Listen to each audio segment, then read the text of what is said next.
podamos seguir así de bien, la invitación es a que permanezcamos todo el tiempo con nuestro tapabocas bien puesto, cubriendo nariz y boca, y permanezcamos con las manos limpias, recordemos el correcto lavado y desinfección con alcohol o antibacterial.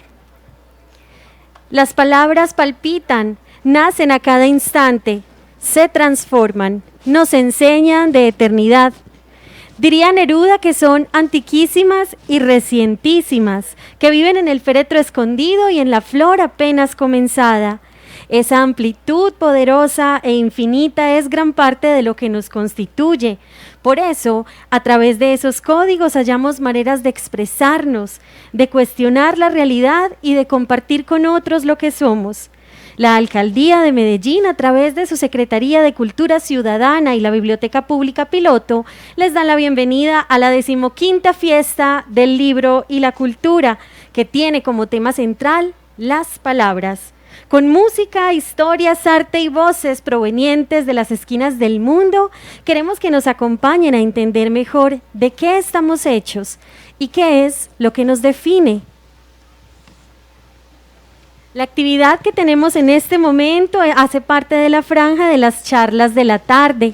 Nos acompañan Jean-François Fogel, periodista y ensayista que ha trabajado para los medios de comunicación más importantes de Francia, la agencia France Presse, el diario Libération y el semanal Le Point. Ha sido asesor de empresas de comunicación y de la dirección del diario Le Monde. En él, renovó la plataforma de Internet y creó un nuevo sistema para los suscriptores.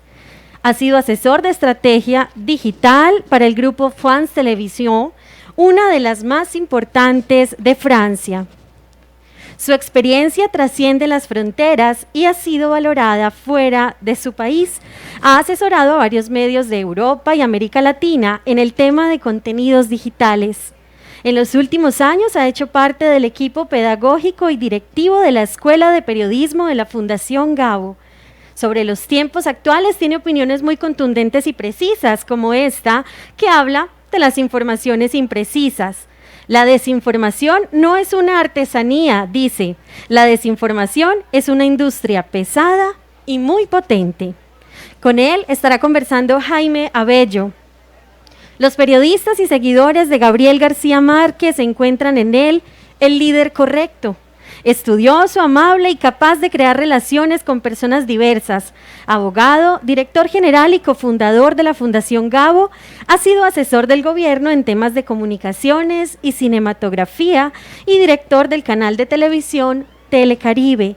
También ha sido presidente de la junta directiva del mismo canal, Telecaribe, canal regional que se emite en la costa colombiana. Ha sido jurado en varios premios de periodismo y televisión en Colombia, Venezuela, Ecuador y otros países. Durante más de 25 años se ha esforzado por mantener vivo el legado y el deseo de Gabriel García Márquez. Con ellos dos entonces estaremos en esta charla titulada Periodismo ético y de excelencia para fortalecer la democracia. Bienvenidos. Muchas gracias. Bueno, primero que todo decirles que estamos muy contentos de regresar a Medellín y de hacerlo en la fiesta del libro y en un ambiente tan agradable como en los mejores tiempos. Un día soleado, gente chévere, hemos comprado libros. Jean-François ha estado antes en la fiesta del libro y ha estado en el Festival Gabo, que también nos convoca. Quiero agradecerle muy especialmente que haya hecho el esfuerzo de hacer este primer viaje transatlántico después de pandemia para estar con ustedes. Eso hay que agradecerlo también al apoyo de la Embajada de Francia. Y el tema, normalmente los temas relacionados con la Fundación Gabo en la programación de la fiesta del libro son los relacionados con el periodismo. Pero no es una conversación para especialistas, es una conversación para cualquier persona interesada en el papel del periodismo en la sociedad y como se refiere en particular esta sesión de hoy al problema de la democracia y es decir, la democracia es algo que damos por sentado, pero que no necesariamente posiblemente vamos a llegar a la conclusión de que esté en un camino promisorio en este momento. Todo eso lo hablaremos acá, pero quiero arrancar recordando que ayer hicimos una primera charla en que le hicimos un homenaje a Javier Darío Restrepo, que compañero Jean-François en el Consejo Rector de la Fundación Gabo, y que es una persona que trabajó el tema de la ética del periodismo.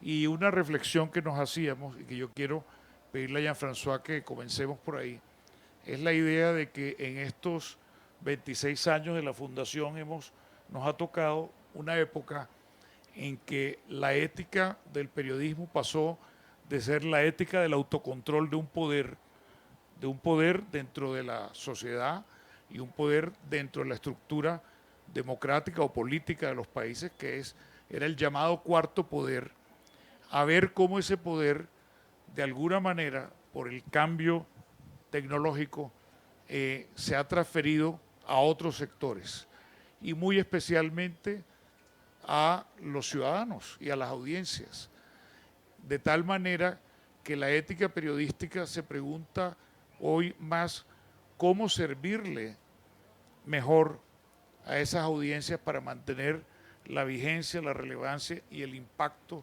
del periodismo dentro de la sociedad democrática. No sé si tú estés de acuerdo con una afirmación de esa clase, Jean-François, así que abramos la conversación. Bueno, un saludo.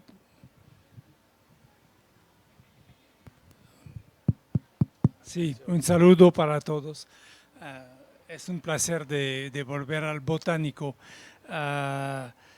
Y tu pregunta es un poco difícil porque todo lo que toca al periodismo, estamos en el año 30 de vida de Internet. Todo lo que toca al periodismo es algo que va cambiando por los cambios de comportamiento de la audiencia y los cambios tecnológicos. Y hemos visto la importancia de la tecnología antes de empezar a hablar.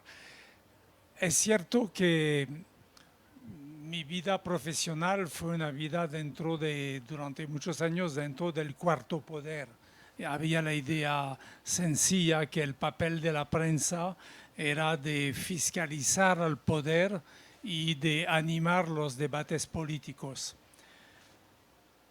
Es difícil mantener esa visión sabiendo la enorme actividad para animar debates de todo tipo de la audiencia, por una parte, y sabiendo que la prensa tiene que hablar a su audiencia. Entonces no vamos a discutir si la prensa sigue siendo el cuarto poder o si el cuarto poder son las redes sociales y que la prensa tiene un puesto más atrás y es el quinto poder ahora. Pero es cierto que a pesar de todo lo que dicen los periodistas o los responsables de medios de negativos con mucha razón a veces sobre las redes sociales, es cierto que hacen parte del trabajo del periodismo. Es decir, cuando uno forma nuevos periodistas, la palabra que se utiliza en francés, que es la palabra inglesa que se utiliza también en español, es engagement, la idea de hacer periodismo que provoca una actividad de la audiencia. La audiencia comparte, comenta, hace circular la información que uno va produciendo. En este sentido, de manera, en mi opinión, muy obvia, en este sentido, cambió el trabajo del periodismo que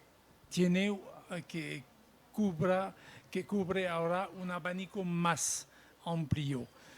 La ética que tanto nos preocupa desde hace tantos años con Gabo, con Gabriel García Márquez y sin él, pero en la Fundación, la ética del periodismo, ella no cambia. Yo diría por el momento. No sabemos lo que puede pasar. y lo voy a recordar a todos de una manera muy sencilla. Supongo que la mayor parte de la gente que está aquí tiene una página en Facebook, o la tenía. En su página de Facebook hay recados de sus amigos, hay publicidad, hay contenidos que vienen de marcas, hay contenidos que vienen de asociaciones deportivas y culturales, y hay contenidos de prensa. Es decir, es el gran caudal que lo mezcla todo. Y esto da una visión física del problema del periodismo. Ya no vive más en una torre de marfil con sus medios, sus plataformas, diciendo aquí es periodismo, afuera es otra cosa. Ahora está en el mismo mar del contenido y la vida es más difícil, obviamente. Claro, la competencia por la atención, y sabemos que la economía de la atención incide en el modelo de las redes sociales, que es y en esas plataformas donde mucha gente se mueve y los medios también se mueven.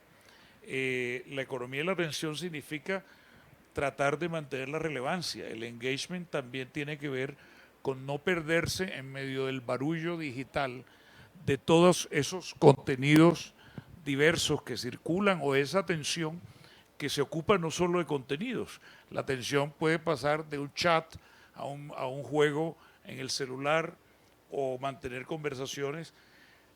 Entonces, yo diría que de pronto uno de los retos centrales de la ética periodística es saber mantener el equilibrio frente a un modelo de atracción de audiencia que apela mucho a las emociones y que apela realmente a movilizar los sentimientos para poder llamar la atención.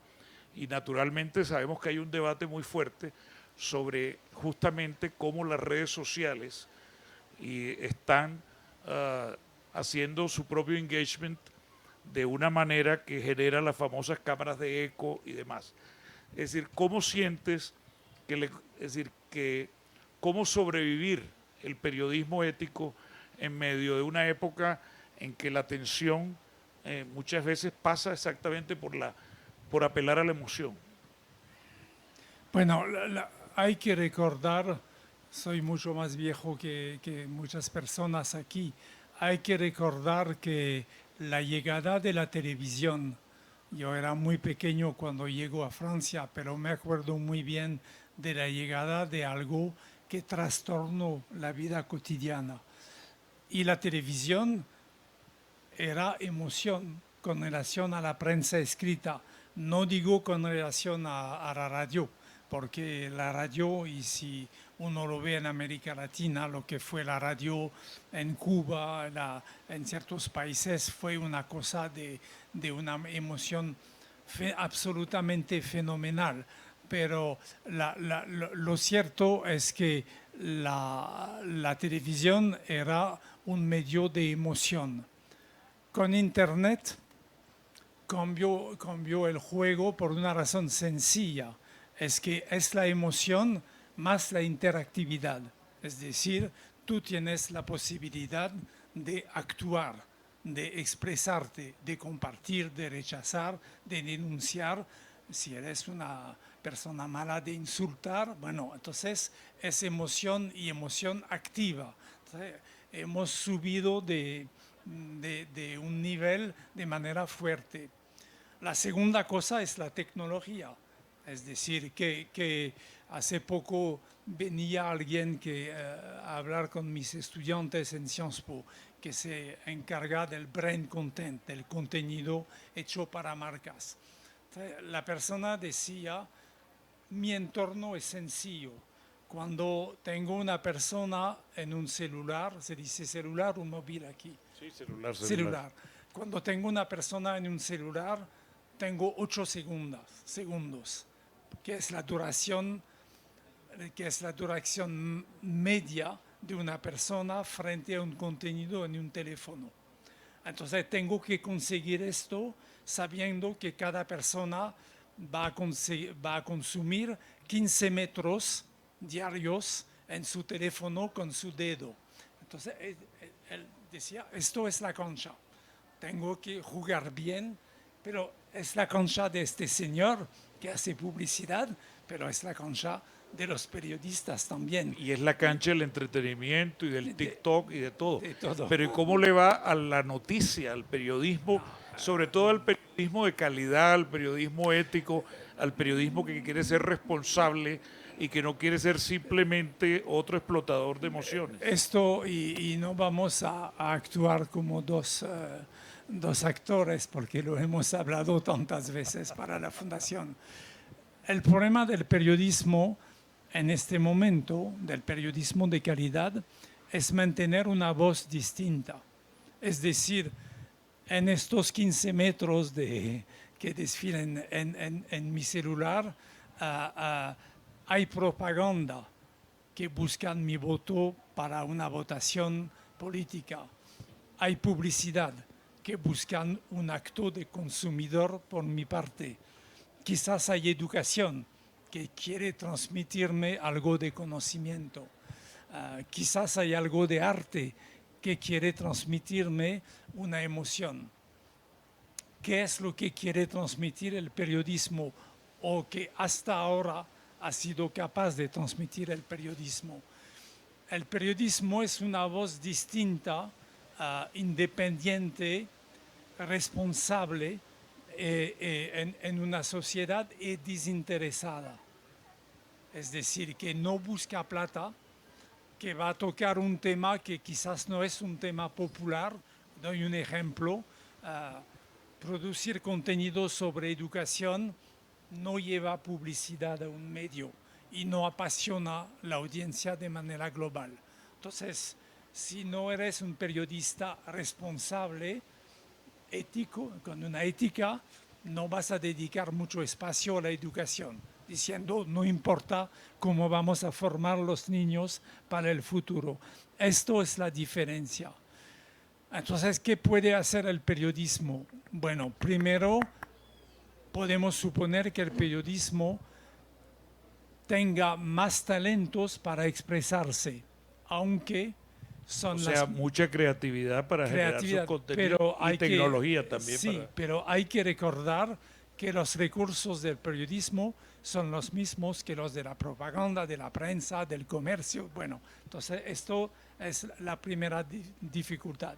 La segunda es ser capaz de contar algo que parece pertinente y en una cierta medida imprescindible para la gente, diciendo, esta voz me dice algo sobre mi mundo que no voy a encontrar en otras partes.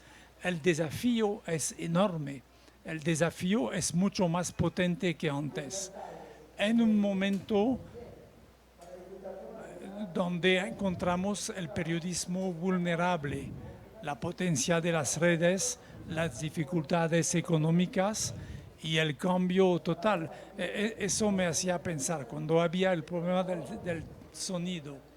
Soy asesor de empresas de prensa. Entonces, lo que más me cuesta en este momento es llegar y hablar con el comité ejecutivo de una empresa, el presidente, no importa, y le voy a decir a este señor, mira, ustedes tienen que entender que si quiere de verdad éxito, usted tiene que pagar más al jefe de tecnología que al jefe de la redacción, porque este trabajo es cada día más un trabajo tecnológico. Esto es un cambio fenomenal cuando uno piensa los señores, los dueños que fueron los periodistas. Yo como periodista empecé en France Press, en el desk internacional. Mi primera tarea fue releer y editar los contenidos sobre el Watergate que tumbaba a Nixon en Estados Unidos. Entonces, bueno, era algo, empezar en el periodismo y ser el pequeño chico al lado de los grandes que ayuda a tumbar un presidente de Estados Unidos. Bueno, esta historia son historias del, entre comillas, del pasado. Ahora, tumbar a líderes se encargan las redes sociales, los rumores, bueno, todo esto cambió por completo.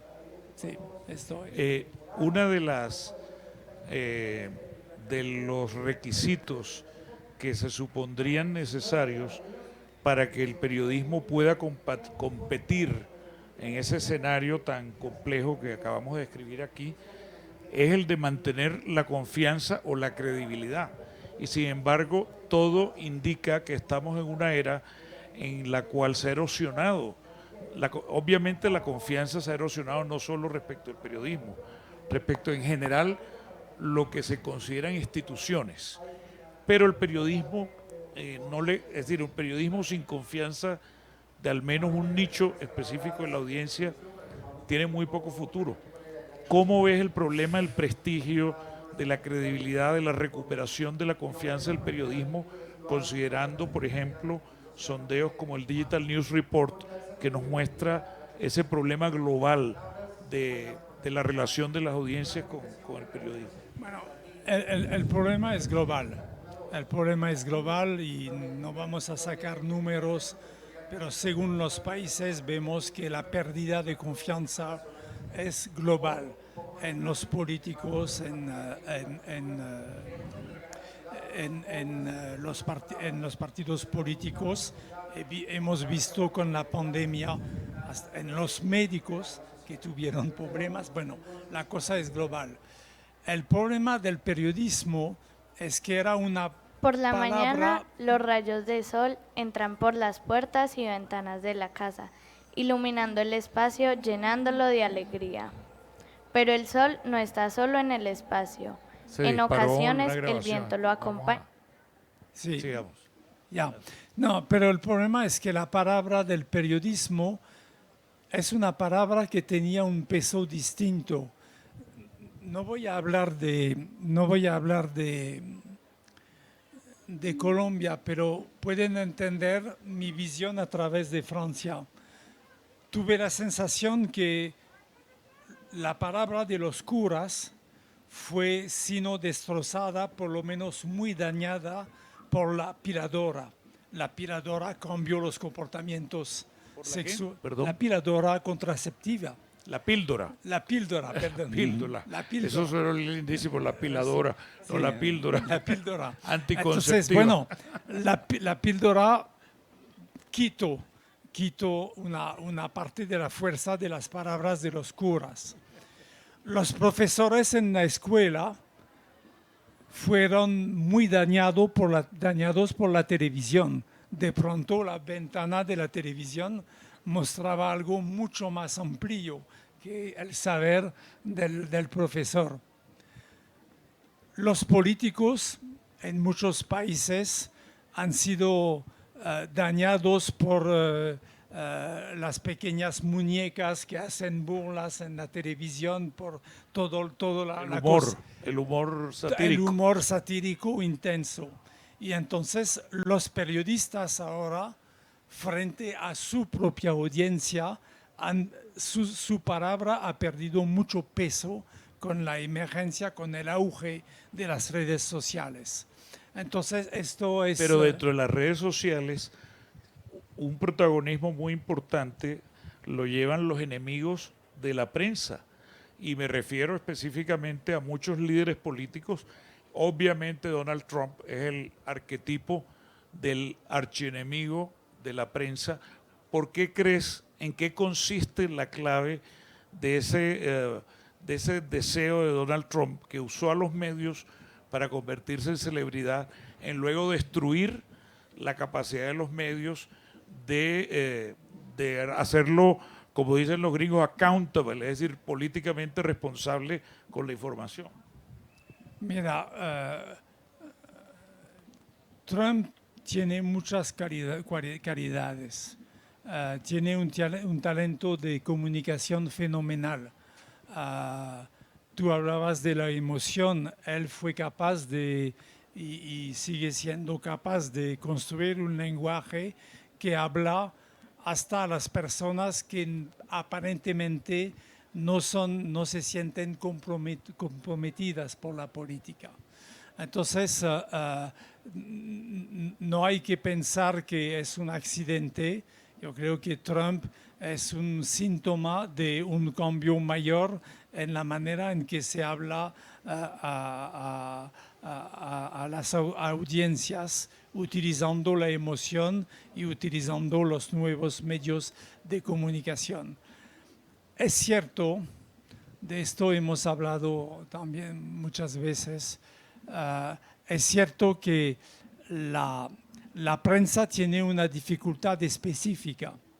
Es que cuando la prensa se llama a sí misma el cuarto poder de la democracia, tiene un vínculo con la democracia. Y lo que vemos subiendo en muchos países es el auge de poderes autoritarios y no democráticos. Cuando Joe Biden fue a Europa para la cumbre del G7, él ha dicho una frase que me parecía absolutamente lúcida. Él decía a los otros jefes de estados: los historiadores del futuro van a escribir su tesis de doctorado para decir si ganaron los demócratas o los autócratas en nuestra época. Y esto es lo que pasa. Es decir, cuando vemos que hay muchos países en América Latina, Nicaragua. Pongamos un ejemplo concreto de América Latina muy interesante, que es el de Bukele en Salvador. Sí, sí. Pero bueno. Pero es que es muy importante por una razón. Primero, porque tiene un enorme éxito de aprobación. Es decir, es un hombre que tiene un nivel de aprobación del 80%. Segundo, ha usado ese poder para desmontar los contrapoderes posibles, para tomar el control obviamente del Congreso, de la justicia, pero ahora la ha emprendido contra la prensa. Eso... No, pero quiero seguir con mi idea. El problema es que para muchos poderes en estos países autoritarios, la oposición no son los partidos políticos de la oposición, no, es la prensa. ¿Por qué la prensa juega el papel? Porque la prensa tiene una capacidad de armar una narración, de contar historias, de penetrar la población, y que no tienen partidos políticos que son pocos pertinentes en países muy autoritarios. Es decir, todos hemos leído sobre Rusia de manera regular. Podemos, unos de nosotros, recordar el nombre de Navalny, el gran opositor, pero ¿quién sabe cuáles son los partidos de oposición a Putin? No, sabemos que Putin manda y aplasta a estos partidos de manera, o compra o debilita a estos partidos sin problema. Con la prensa, afuera y adentro, a veces es mucho más difícil. Y esto es el gran problema de la prensa, es que ella en estos países autoritarios tiene que asumir la defensa de la democracia frente a un poder autoritario. ¿Y tú crees que es un destino deseado y conveniente para la prensa? Es un destino sumamente incómodo. Esto es absolutamente seguro. Pensamos a la prensa en Venezuela, en Nicaragua, en El Salvador, en Brasil, ya lo hemos dicho, y no voy a hablar de Rusia, de Irán, China, por supuesto, Turquía. Es decir, el mundo ha cambiado de manera muy amplia y el periodismo, por ahora, y es mi visión personal, sigue vinculado a la democracia, y la democracia va perdiendo terreno. Hay que reconocerlo. Bueno, pierde terreno en parte porque en la democracia se ventila, con la libertad eventualmente de expresión, deseamos que la haya, se ventilan los problemas, se ventilan las demoras, las inconformidades, mientras los regímenes autoritarios controlan la expresión de la insatisfacción de la gente frente a la falta de soluciones.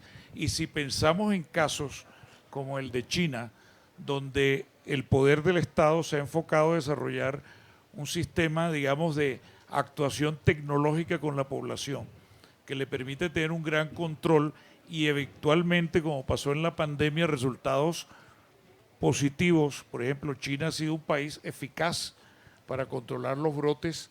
Entonces, la pregunta sería si los países donde el autoritarismo va de mano de la tecnología y del control son países que tienen más futuro eventualmente que nuestras democracias occidentales, por ejemplo. Bueno, primero, cuidado con tu planteamiento, porque cada año me llegan estudiantes de China y después de un cierto tiempo, cuando tienen una cierta confianza, por supuesto, hablan un francés y un inglés muy impresionante, pero bueno. O sea, muy bueno. Muy bueno, muy bueno. Esto, y entonces tú ves un estudiante o una estudiante que llega de China, que nunca salió de su país y que habla francés mejor que mi castellano. Es decir, esto, bueno, entonces, cuando hablas con ellos, tienen una cierta confianza,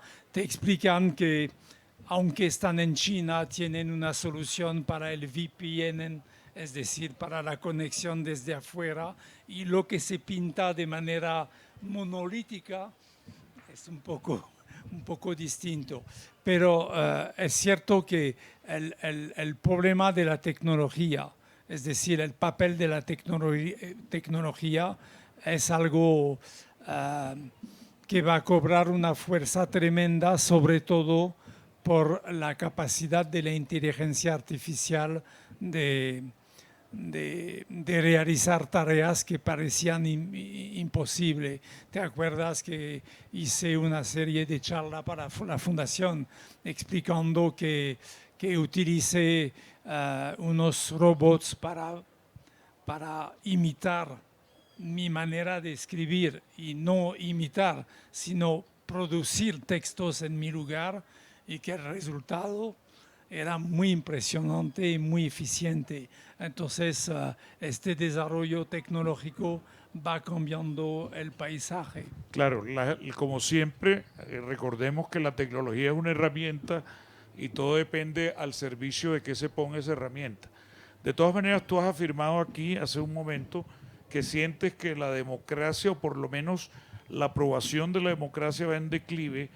¿Por qué no hablamos un poco más de cuáles son las señales que ves, cómo analizas ese fenómeno y dentro de eso el papel de la prensa y de los medios?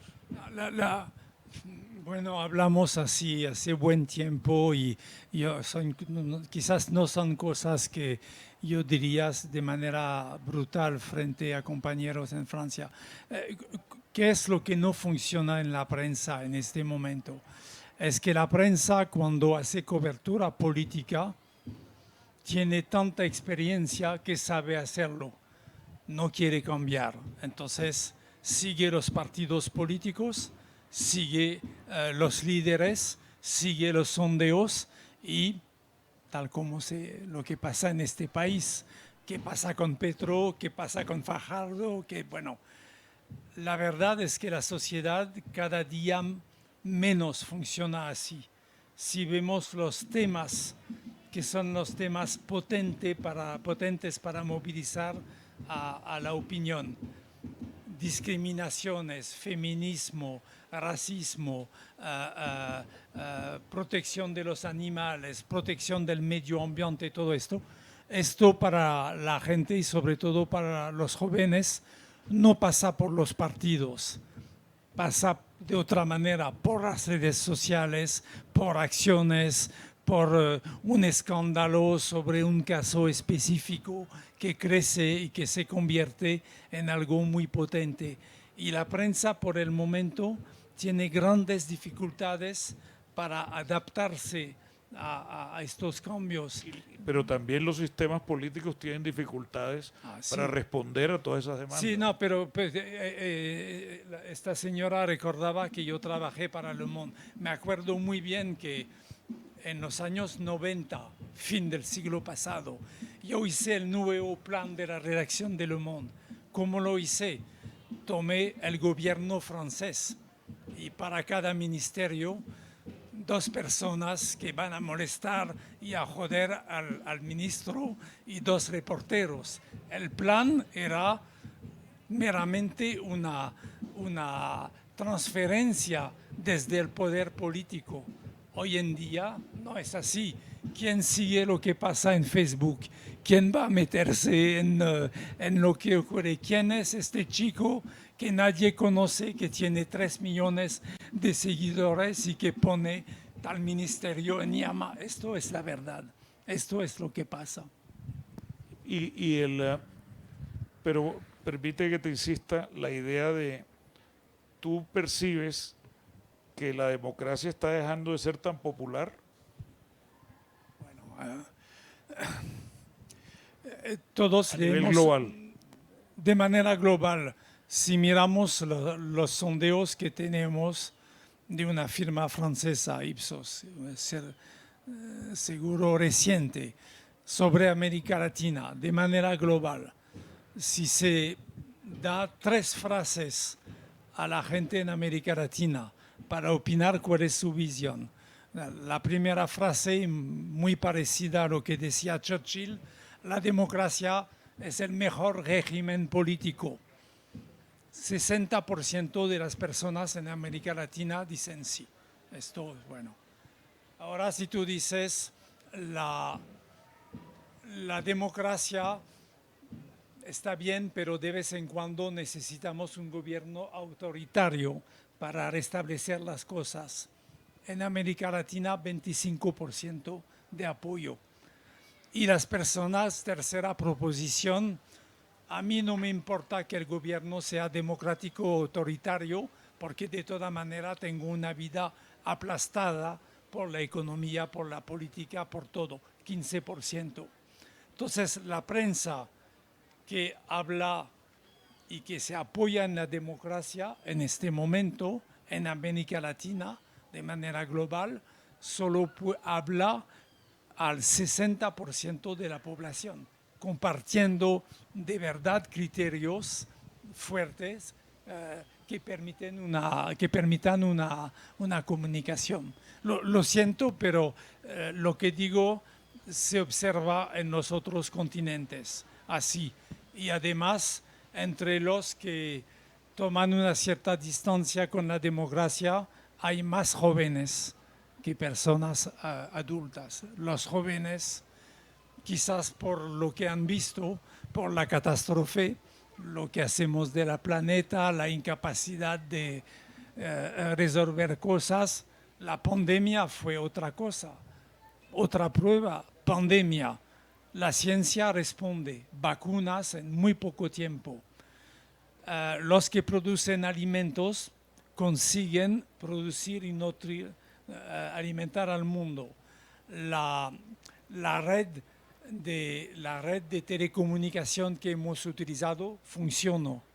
¿Qué es lo que falló? Los políticos. Peleas sobre las vacunas, demoras. Para los jóvenes es la lectura de ellos. La política no funciona. Entonces, si la política es la democracia, bueno, está bien la democracia, pero no la apoyo tanto como antes. Claro. Sin embargo, la política es la fuente o el motor o uno de los motores principales de uno de los procesos más crecientes que hay en este momento en los escenarios mediáticos, que vale la pena que lo retomemos. El año pasado fue tema del Festival Gao y hemos seguido hablando todo el año de eso, que se llama la desinformación organizada. Es decir, darnos cuenta, con esto obviamente ustedes saben que nos referimos a las famosas bodegas, nos referimos a la explotación política de la polarización, pero nos referimos también a una desinformación que que no solo se da en el campo político, sino en muchos escenarios.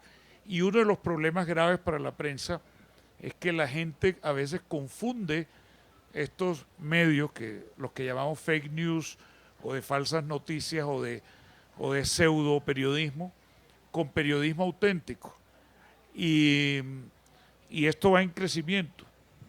Bueno, hablemos un poco de la desinformación. Sí, no, la cosa es interesante porque además tenemos hay una nueva estrategia claramente de la desinformación. Primera cosa, las famosas fake news tienen una gran eficacia porque llegan a las personas de manera mayoritaria que pueden aceptar el contenido. Es decir, cuando hablamos... El famoso sesgo, que la gente está dispuesta a ser influida por el fake news. La fake news viene a confirmar una creencia inicial. No se manda un fake news a una persona que de manera global no puede creer de ninguna manera lo que hay adentro. Entonces, esto es, ¿cuál es el papel de los fake news? Hubo tantos libros sobre la elección de 2016 en Estados Unidos y sin ninguno de estos libros han sido capaces de demostrar que esto fue importante o no fue importante. Lo que fue importante sí fue el New York Times, que dedicó tantos artículos a la entrada de los hackers en el servidor de correo de Hillary Clinton, y que esto se sabe que fue muy negativo. Pero bueno, ¿cómo funcionaba en esta época la desinformación? Los grupos, sobre todo el Instituto de Investigación de Internet que está en San Petersburgo, lo que hacían era crear falsas páginas en Facebook y alimentar esas páginas, de tal manera que había personas que correspondían a una opinión favorable a Trump, muy de derecha, que se vinculaban a estas páginas. Y como las páginas tenían una gran potencia, los algoritmos hacían circular y se producía el sistema de amplificación. Hoy en día, en este momento, Facebook, que no es una empresa que voy a defender, tiene 50.000 personas dedicadas a moderar a revisar contenidos. A revisar los contenidos. 50.000 personas. Cada día el sistema de inteligencia artificial de Facebook, en este momento, cada día suprima 1 millón de cuentas falsas. Entonces, cuando digo es una industria, es una industria. Pero lo que vemos va cambiando. Leí la semana pasada un informe que pueden encontrar en el sitio de la Universidad de Cardiff, en el país de Gales. Es un instituto dentro de la universidad. No me acuerdo del nombre completo, pero los iniciales son Oscar, como el nombre. Entonces, si usted busca Oscar en el sitio de la Universidad de Cardiff, van a ver lo que ellos acaban de descubrir. Que estos grupos en la Unión Soviética lo que hacen es intentar meterse dentro de los seguidores, suscriptores y personas que hacen comentarios en medios. Entonces, doy un ejemplo, van a meterse en el sitio del colombiano, van a comentar cosas así, claro, en una cierta dirección. Después van a... Eso, tú estás hablando de operaciones geopolíticas que ocurren en este momento. Claro. No lo hacen con, digo, el colombiano como ejemplo, pero lo hacen con muchos grandes Pero medios. esas operaciones podrían hacerse no en un ámbito geopolítico, sino nacional De todo local. tipo. Entonces toman estos comentarios y en falsos sitios hacen artículos de tipo, los lectores de colombiano opinan que lo hicieron mucho con la prensa alemana en estos días. Las elecciones de los hoy. lectores de Die Welt opinan que Merkel no sé qué. Y entonces, vinculándose con la marca, con la potencia de la operación, consigues el efecto de amplificación, es la desinformación tal como funciona hoy en día. Claro que vamos a encontrar una solución, pero es como la lucha entre el ladrón y el policía. El ladrón siempre tiene una tapa y camina por delante. Y cuando el policía entiende cómo se roba, bueno. La desinformación es una industria que genera mucho dinero para... Es una industria porque son personas que tienen talentos que hacen pagar su participación. Y muchas veces están muy cerca de la consultoría política. Sí, y por otra parte no hay que pensar que los que trabajan para marca nunca trabajan para políticos y que los que trabajan para políticos cuando no hay elecciones no van a trabajar.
Una industria de doble cara.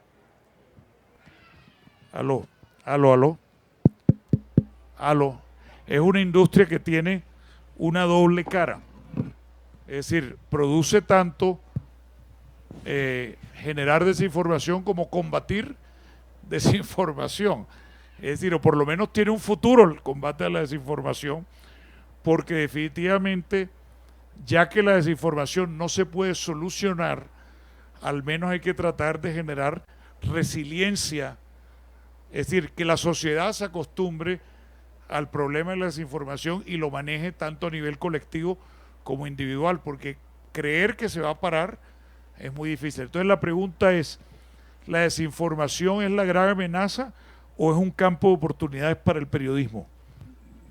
Es una gran oportunidad para todos, pero también es una tecnología sucia que de toda manera va a vivir la vida del ladrón que tiene que cambiar de técnica para robar cada vez que la policía se entera cómo lo hace.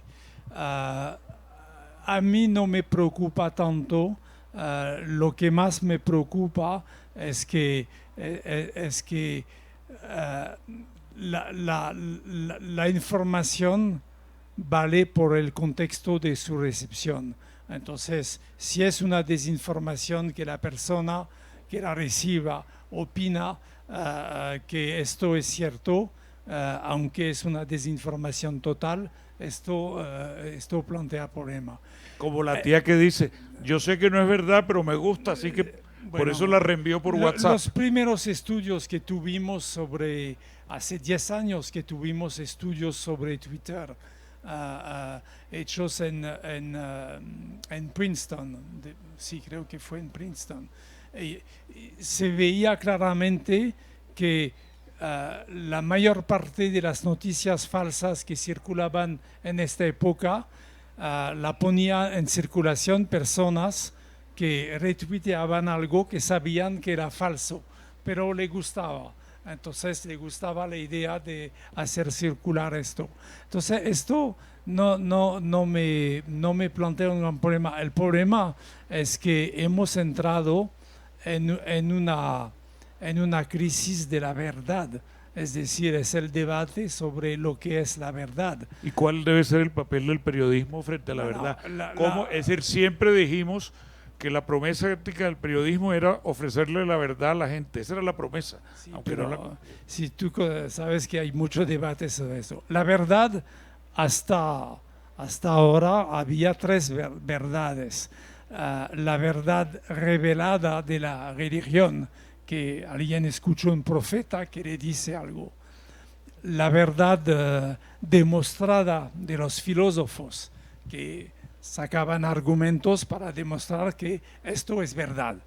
Y por fin había la verdad científica, es decir, algo que se demuestra por la experiencia, que se puede repetir. Bueno, la verdad periodística, es decir, alguien que venga diciendo tengo la verdad, es algo muy difícil. ¿Por qué? Porque si tomamos, vamos al principio del periodismo, un libro muy clásico de Walter Lippmann que se llama Opinión Pública, que fue la persona que creó el concepto de opinión pública, 1920. Él escribe, la verdad no son los hechos, y cualquier periodista lo sabe. Es decir, tú como joven periodista vas a un lugar y empiezas a entrevistar los protagonistas, los testigos, la persona que vino después a apuntar lo que pasó, lo que te dice el juez o el policía que hizo la investigación, y tú ves que esto más o menos habla de la misma historia, pero no cabe de manera perfecta.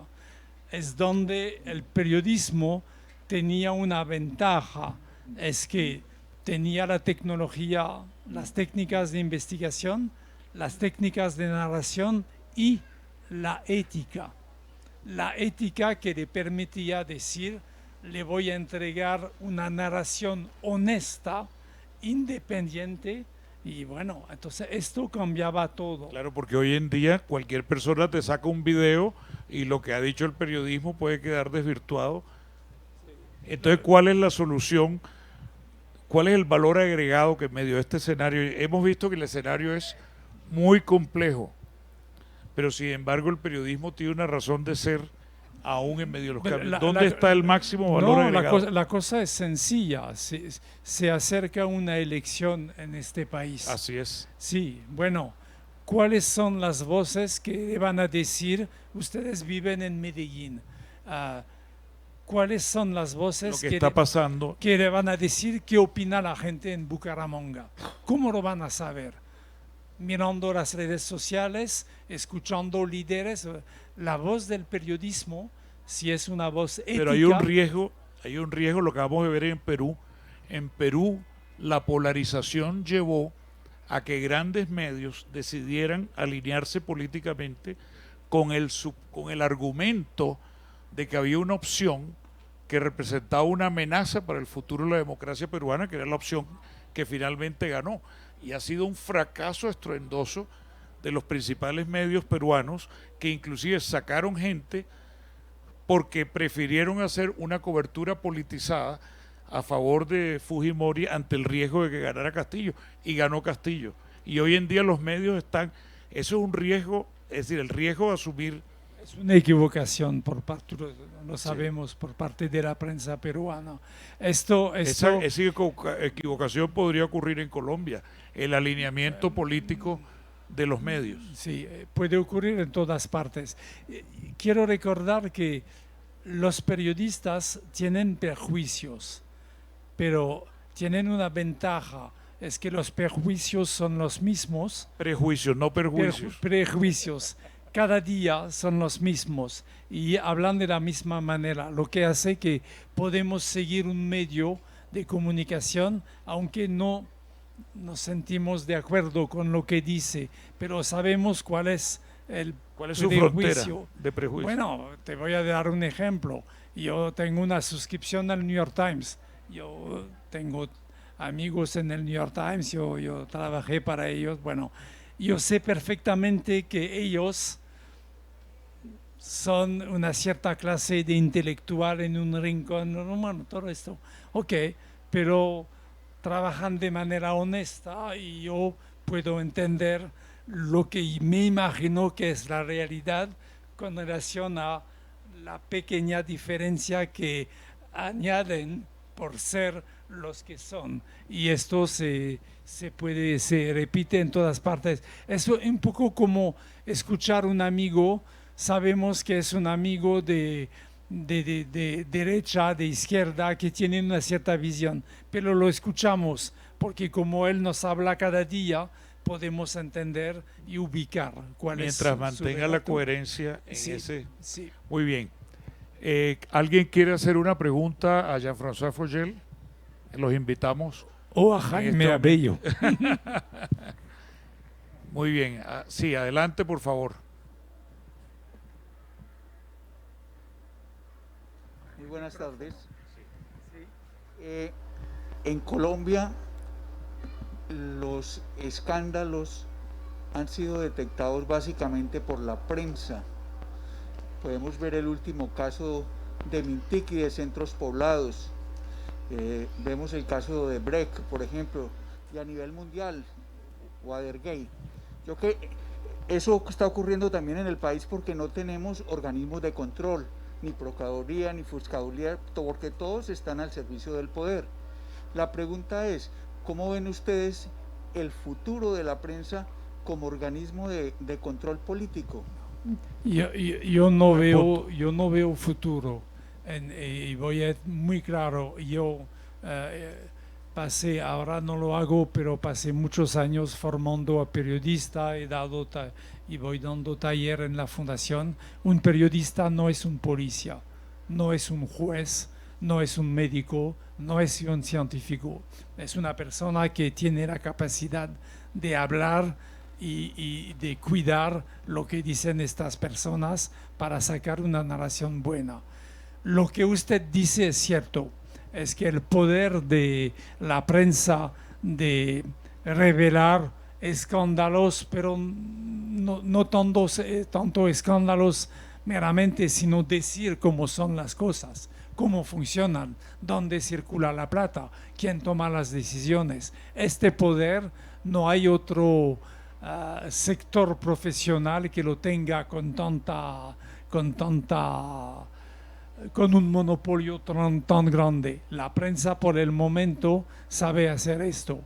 En mi país, donde hay organismos de control de todo tipo, la prensa cada día saca historias y a veces saca historias que molestan muy fuertemente a personas. Lo que pasó con se llama el TIC, sí, el Ministerio TIC de la TIC. Que lo que pasó con el TIC aquí, bueno, son cosas que podrían ocurrir de la misma manera en Francia, en Inglaterra. No hay que creer que los poderes son abiertos y transparentes. Sí, pero sí es un punto importante el que señala la persona que preguntó del papel que el periodismo investigativo cumple justamente, y que es un papel cada vez más difícil desde el punto de vista del financiamiento y la sostenibilidad de la actividad periodística, ¿no? Sí, pero aparecieron, si toman de cada día más, hay colaboraciones al nivel internacional entre periodistas. Si tomamos los Panama Papers, que tuvieron a 3 primer ministros, bueno, esto fue un excelente trabajo de cooperación internacional. El problema que tienen los poderes en un mundo digitalizado es que por fin todo está conectado y siempre en algún lugar hay una base de datos. Entonces, el problema es encontrar el cómo, pero la cosa está, lo sabemos. Y esto funciona y lo hemos visto en mucha parte. El caso Odebrecht en América Latina, que escándalo que arrasa muchos países. A mí lo que me molesta es que sale de la justicia de Estados Unidos, de un fiscal en Estados Unidos, pero la prensa fue capaz de empujar en todos los países después. Claro. Es decir, yo diría que de todas maneras, en mi opinión, es que definitivamente la prensa sí tiene un papel de combatir el encubrimiento que se pueden dar en distintos escenarios, y el periodismo investigativo puede jugar ese papel. Las colaboraciones, cada vez más hay periodismo colaborativo transnacional, como lo acaba de decir, y digamos, y la filtración. Al final, otra cosa muy importante es la filtración de aquellos sectores que no les gusta que haya encubrimiento y que les sueltan a los periodistas la información. Eso es fundamental, siempre lo ha sido, y son las fuentes muy importantes que son para el periodismo. Ahora, otro problema, Jean-François, es que, sin embargo, eso hace que la prensa cada vez más se vaya perfilando en muchos contextos, como tú lo dijiste, como la oposición, sin que sea su propósito ser la oposición, pero termina siendo leída como la oposición más peligrosa para los regímenes. Sí, absolutamente. En el caso del TIC, es Radio W que saca me parece que saca la primera noticia. Alguien habló a la periodista, obviamente, pero esto ocurre en todos los países. Por el momento, la prensa tiene el poder de amplificación que permite muchas cosas. Sí. ¿Quién quiere hacer otra pregunta? Adelante. No se oye.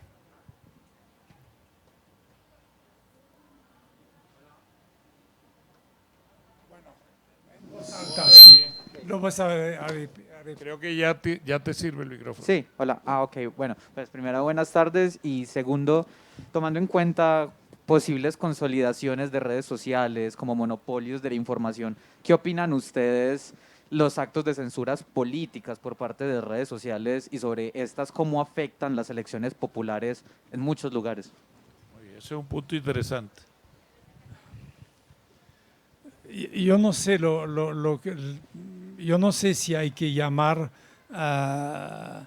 censuras. La cosa es difícil porque hace un cierto tiempo no había diferencia entre Donald Trump y el Papa. Ambos tuitean y de pronto Twitter tomó la decisión que el Papa puede seguir tuiteando y que Donald Trump no puede. Bueno, es una censura. Yo creo que hay tantas opciones para expresarse que nadie ahora tiene la capacidad de callar una voz. Si tocamos este punto específico, me parece, y sobre todo por el informe que sacó el Wall Street Journal la semana pasada, totalmente demoledor para Facebook, que demuestra de manera contundente que Facebook daña a los niños, lo sabe, lo mantiene y porque pone por encima de todo el crecimiento de su negocio. Yo creo que tarde o temprano vamos a tener una cierta regulación, una cierta manera de administrar este sector. El problema no son las redes sociales, son las mensajerías, es decir, WhatsApp y otros. Signal, todo esto. Es donde hay algo, pero hay un momento en que si hay 15 personas en esta audiencia que toman la decisión de hacer un grupo cerrados y que empiezan a opinar cosas compartiendo su opinión, yo veo muy difícil muy difícil, no digo técnicamente, pero porque alguien tiene la información a pesar de la manera de encriptarla. Pero yo veo muy difícil políticamente de decir que no pueden, que estas personas no pueden hablar entre ellas. Así digan barbaridades de todo tipo. Sí, sí, sí. Ese es un punto crítico, por ejemplo, en escenarios donde se usan esos grupos para propagar mensajes de odio, de xenofobia, de persecución de grupos. Para decirlo de manera directa, el negocio de Facebook cada día más es el odio. Es decir, ellos quieren actividad y lo que provoca actividades no son sentimientos nobles, sino mucho más denuncias, gritos y todo esto. Esto se sabe.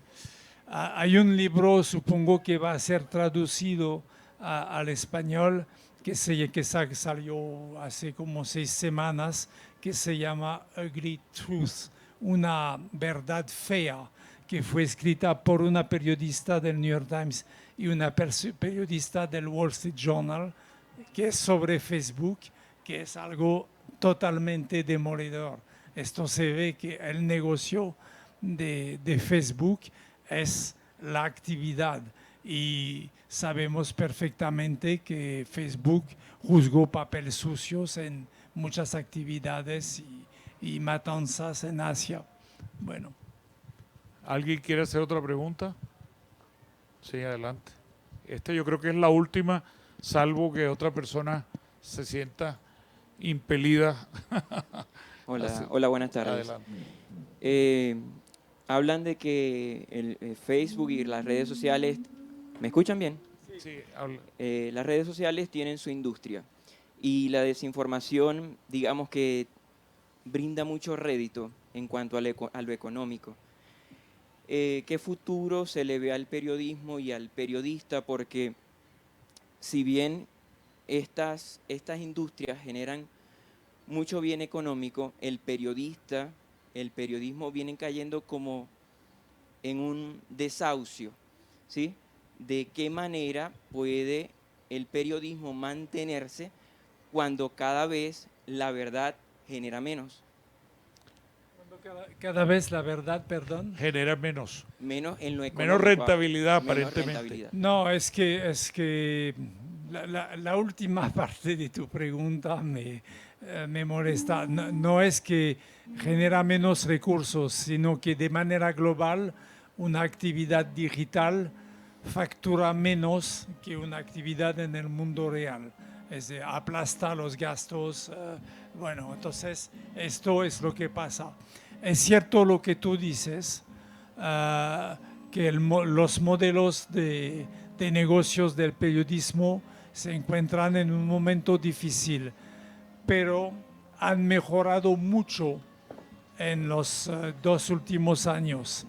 Por primera vez hay una cierta visión de lo que se puede hacer con las suscripciones y las empresas periodísticas entendieron que tienen que tener muchos tipos de ingresos distintos. Es decir, no van a seguir vendiendo contenidos y publicidad, sino van a hacer educación, van a hacer eventos, van a hacer comunicación para apoyar ciertas cosas. Y lo que vemos es que, bueno, el New York Times ha creado su colegio se metió en la educación. Por otra parte, tiene algo... Sí, eso es un aprovechamiento de marca, pero ya, François, yo creo que ante esa pregunta sí conviene hacer énfasis en algo. Es decir, este análisis descarnado, porque es un análisis descarnado el que hemos hecho, no nos debe apartar de una realidad.